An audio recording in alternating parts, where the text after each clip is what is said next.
Hey everyone, Nigel and Luke here, and welcome to another edition of Crimes of the Week International.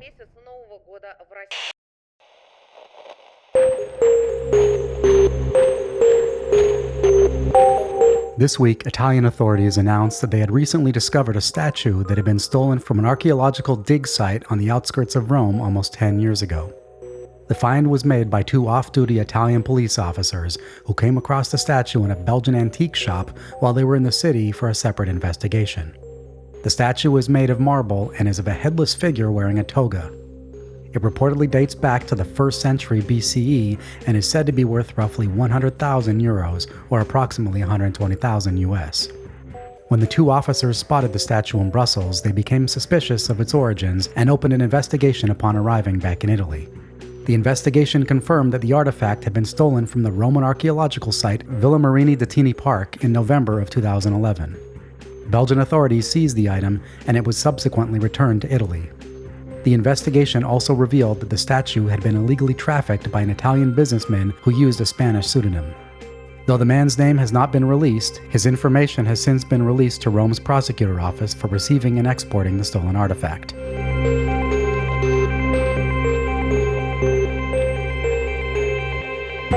Police in Dorset, England, say that they have arrested and charged a suspect in the murder of 83-year-old Sir Richard Sutton. Sutton, who was one of the country's richest men and known for his string of high-end London hotels, was stabbed to death at his mansion near the town of Gillingham on April 7th. His longtime partner, 65-year-old Anne Schreiber, was also seriously injured in the attack and was airlifted to Southmead Hospital in Bristol, where she remains in critical condition. According to reports, the suspect behind the brutal stabbing attack is Schreiber's 34-year-old son, Thomas. Thomas Schreiber was arrested roughly 100 miles away from the crime scene on the same day of the murder, while driving recklessly in a Range Rover. He sustained self-inflicted injuries, but was quickly released from hospital. At the current time, no motive behind the crime is yet known. Schreiber has since appeared in court and has been charged with murder, attempted murder, and dangerous driving. A provisional trial date has been set for the 25th of October.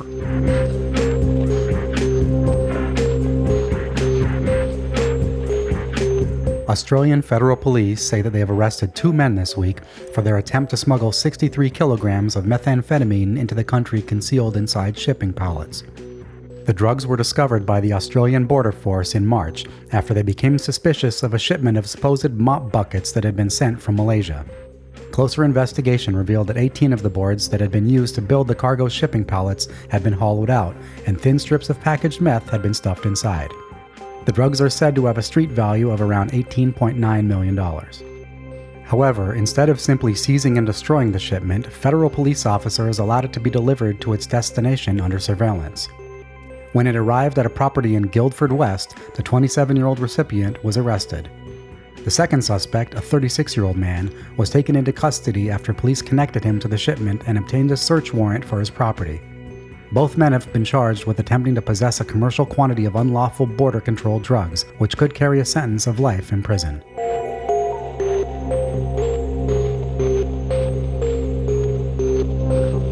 Authorities in the South Korean capital of Seoul say that they have charged a suspect in the grisly murders of a mother and her two adult daughters.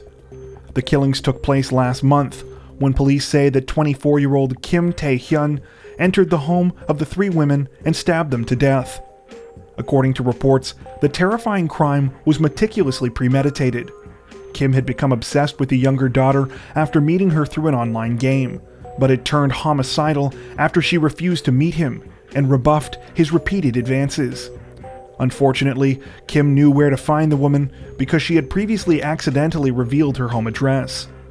Kim allegedly stalked the woman for months leading up to the murders, until finally, on March 23rd, he disguised himself as a delivery man to gain entry to the home.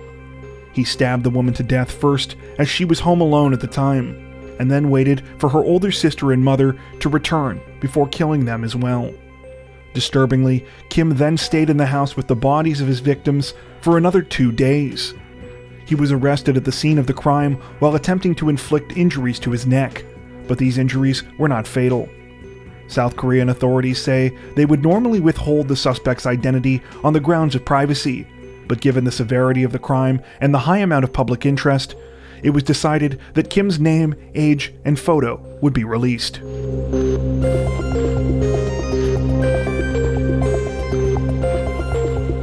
A prominent Greek crime journalist is dead this week after he was shot in what has been described as an execution-style murder outside of his home in Athens. According to reports, 52-year-old Yorgos Karivas was gunned down last Friday afternoon after he returned home from work.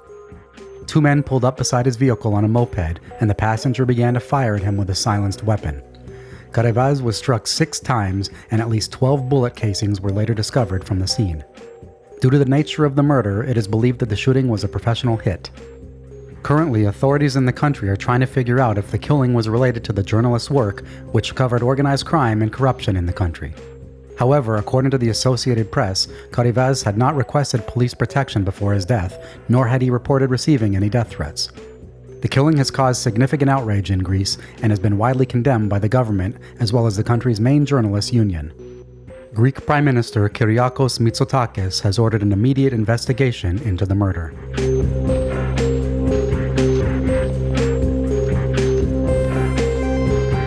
Authorities in Johannesburg say that 3 men have been arrested this week after they allegedly hijacked a truck and were caught driving it in the city's central business district. The incident unfolded on Tuesday when a member of the National Traffic Anti-Corruption Unit noticed that the vehicle was fitted with false license plates. The unit member kept the vehicle under surveillance while calling for backup, and eventually the truck was pulled over. It turned out that 2 of the men inside had state-issued firearms and were corrupt police officers. The 3rd man was a civilian. Further investigation revealed that the men had also taken another stolen truck full of goods to a drop-off point earlier that day. It is believed that the men were members of an organized crime ring that hijacks trucks and steals their cargo on numerous roads and highways across the province of Gauteng. According to reports, all 3 men are due in court soon.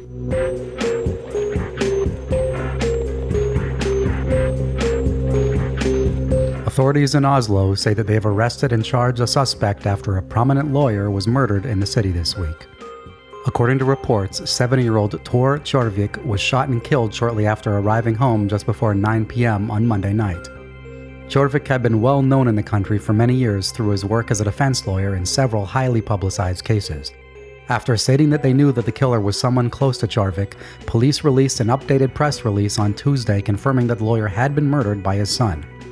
Though it appears the man's name has not been released, he is reportedly in his 30s. Following an interrogation on Tuesday afternoon, police charged the man with his father's murder. That charge was later updated to include an attempted murder charge after it was discovered that the son had also gone after his father's partner, who had also been home at the time. The son apparently has no prior criminal record. It has been said that the crime was the result of a family conflict that had grown worse over time.